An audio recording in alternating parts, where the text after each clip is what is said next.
Okay, good morning everybody. Welcome to this morning's Super Rugby match review from the last night's game between the Hurricanes and the Crusaders.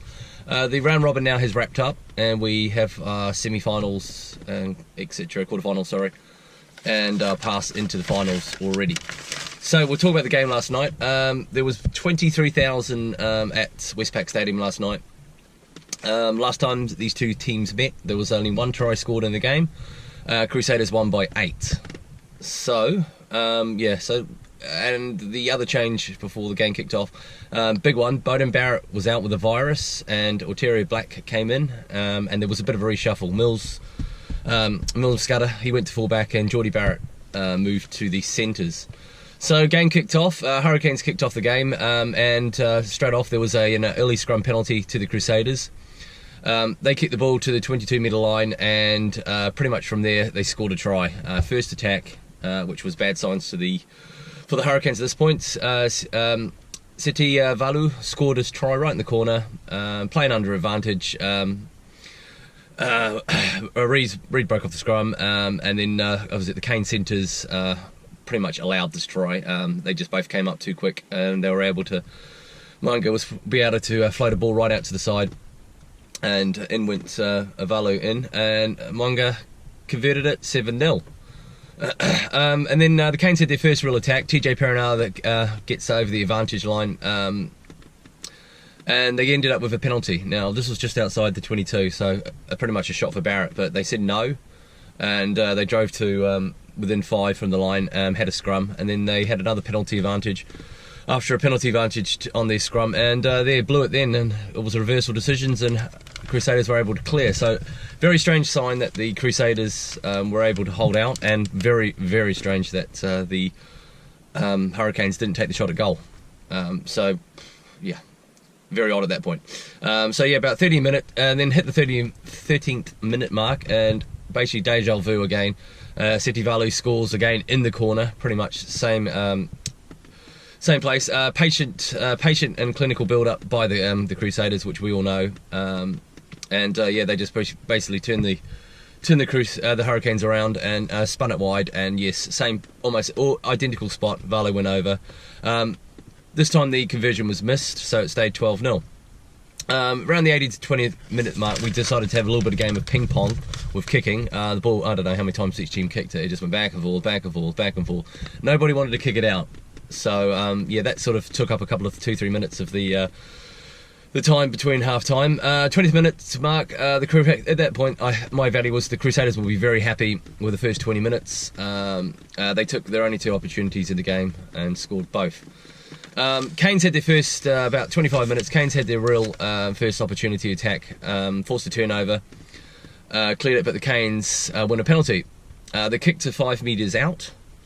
And but again, they make many mistakes. So at this point, the Canes were not looking like their ruthless attacking side that we know that they are. And then TJ Perenara gets a free kick.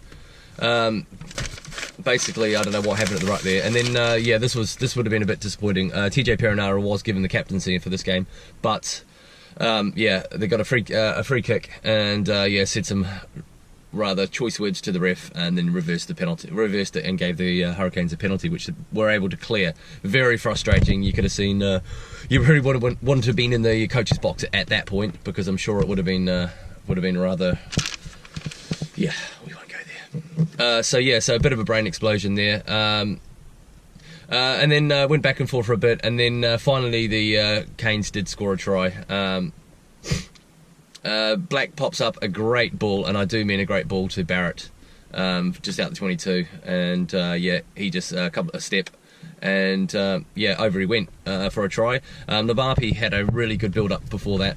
He'd well over the gain line, which set up the second phase, which again, Black popped up the ball, and yeah, in went Barrett. Barrett converted it, so 7-12 at that point, and yeah, it was looking like a pretty good game coming up here. At that point, yeah, 7-3, 7-12. At this point, also, the Crusaders were giving away far too many penalties. I was quite surprised that the ref hadn't looked at the pocket at this point, or even given a warning. It was 8-3 on the penalty count after 37 minutes. Definitely alarm bells for management there. And again, I'm quite surprised there was no warning, because it was consecutive penalty after consecutive penalty. Yeah, so that's pretty much how it was. Canes had one last chance before the half-time. Chijiro put a grubber through to the goal, but Dag sort of snuffed that out, and that pretty much was the end of the first half. The half ended a little bit scrappy. The last 5 minutes after that try did get a little bit scrappy, so there wasn't much to see there. The Crusaders would be very happy for their analysis of the first half. With the 2 opportunities they had, they took them both. But unfortunately, discipline needed to pick up for the Crusaders, because the discipline was shocking in this game. And then the Canes just needed to cut out the errors and get back to this ruthless team that we knew, because the percentage was the Canes were 58% to 42% territory, and possession 60% to 40. So those kind of stats, and you're losing the game. Yeah, pretty alarming for management. So that was the run of the first half, and yeah, join me for the second half in a few secs. Okay, welcome back to the second half. Right, second half kicks off. Crusaders this time kicked off the ball, and pretty much 30 seconds into the start of this one, they conceded a penalty. 30 seconds. So what was said at half time, they must have had earplugs in. But yeah, 30 seconds into this game, another penalty, yeah, so another penalty. Hurricanes got within 5 meters of the line from that. Big chance for the forwards. Big chance for the forwards as they went up, and yeah, they a few 3-4 phases, and then Julian Severe scored a try after a cracking crossfield kick by Oterio Black. He put a beautiful crossfield kick. They were playing under advantage after the forwards had done the hard work after the line out. Put a crossfield kick. Severe batted it back to nobody, but then there was nobody there on either side, so he just sort of basically went backwards.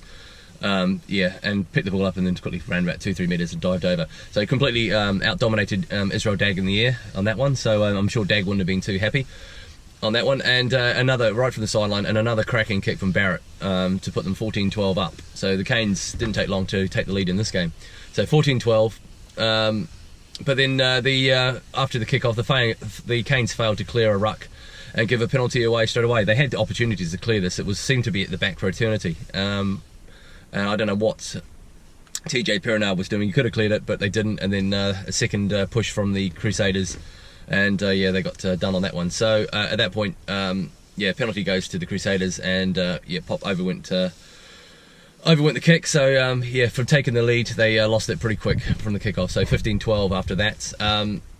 For the next, I suppose, 10 minutes or so, 5-10 minutes, the game really lost its way, but it started getting really scrappy. Errors from both teams were given away, penalties as well. So errors and penalties were for a little bit of a talking point for a bit. And then we got to about the 55th minute mark, and the Canes line, and they, yeah, from attack and scrum, they what was it, from attack and scrum? Yeah, that's right. This was apologise for that. I just lost where I was there. Yeah, it was attack and scrum for the Crusaders. Now the Crusaders, every time they had a chance, you know, they basically were taking these chances, and they had a scrum pretty much right outside the Canes line, and it was one of those impossible ones to sort of defend, really. And yeah, he was. Dag was too good, inside step around Barrett, and he went over. So yeah, that was just a little bit too easy there. Conversion, 22-14 at this point. So yeah, again, the Canes were guilty of throwing away the lead that they had. Yeah, so at that point it was 24-14, and then the Canes had probably one of the best tries of the game. They had a little bit of a couple of phases inside their own 22, outside their 22, sorry, and spun it wide, and then Husson did a kick through, beautiful kick through, and the Canes forced Crusaders to the 5 metre line. Scrum, Canes, and then Husson scored a cracking try from the back of the scrum. One of those ones 5 metres out, it's pretty impossible to defend, and yeah, TJ Perenara broke to the right, which not much room, and Husson went over. And then once again, Barrett from the sideline kicking, it was unreal, and put another one straight over. So 21-22, and we're coming to about 15 minutes to go. So we were looking for a super was getting stalked then from behind. A super finish was coming up at that point. So 21-22 to the Crusaders. Barrett then had a penalty on the 55 metre line. It had a shot at goal. It did drop short, but they had to have a go because, again, the game was in the balance at this point. So it had a shot at goal. That came up short. And then from that, pretty much a couple of phases again through the Hurricanes, and Fafita scored in the corner. A beautiful try in the corner.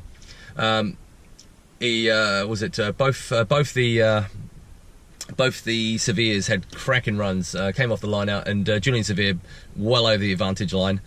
Then as he was getting tackled, he popped it up to Adi Severe, and then he went within 2-3 metres out from the line. And then the ball went left, and then the ball came back right, and Fafita was right there on the sideline, and had to do a little bit of work to get in there. They did have one look at the review, but certainly he only brushed in the air the side post at the end, and so that was a cracker one. And again, Barrett, beautiful kick, and over she went, and that took it up to what did we take it to that time? That was 21, 27. Yeah, I think that was 20. I didn't put that one down, did I? What a clown. Rookie mistake. 28. Yeah, it took it out to 28-22. That's right. And then with about 5 minutes to go, the Hurricanes forced a penalty, and this was for the game pretty much. And Barrett again didn't miss a single kick tonight.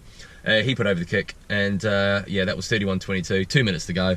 Pretty much mountain to climb at this point for the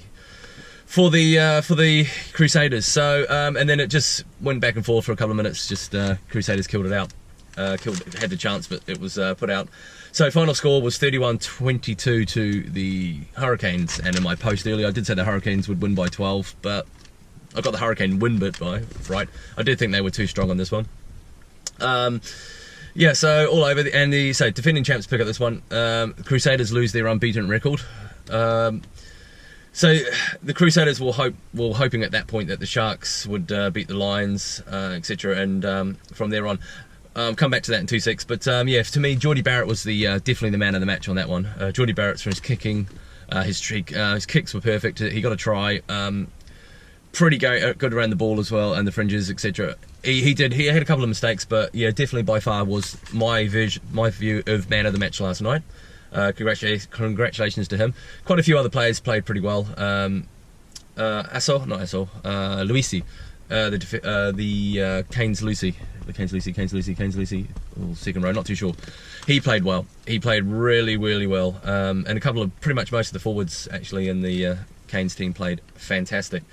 So that was that. And then unfortunately through the night we did hear that the Sharks did pretty much roll over and got beaten by the Lions. So the Lions did overtake the Crusaders for the overall #1 spot.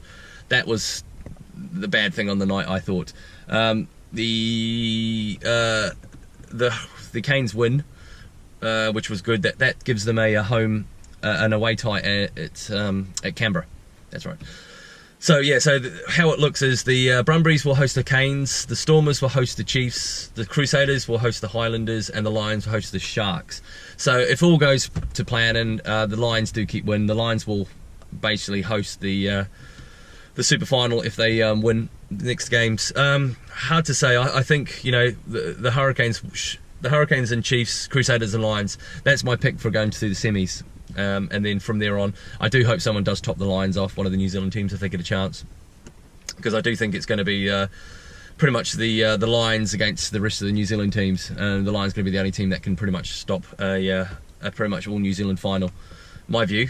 Please put your comments down what you think on that one. I think it's going to be 3 New Zealand teams and the Lions through to the semis. The Chiefs will probably have the harder one against the Stormers, but I still think the Chiefs should come up trumps there. So so end of the round. That's the end of the round of the Super Rugby. So now we move on to the quarterfinals.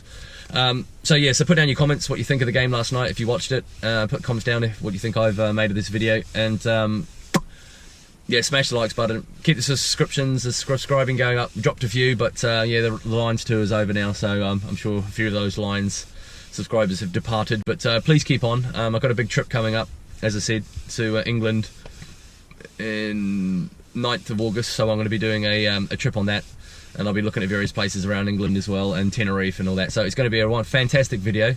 So I do think you should join me on that one. Join me on the journey. But for now, yeah, that's the end of this one. Yeah, again, put your comments down, and thanks for watching, and please keep watching, because I do enjoy these comments, and I do enjoy seeing the channel growing. So without you guys, this makes this very hard. So again, from the Wye Valley Dam in the car, because there's a lot of people at the moment fly fishing out here. I better not go out there with a video. So thanks for all, and I'll see you all later.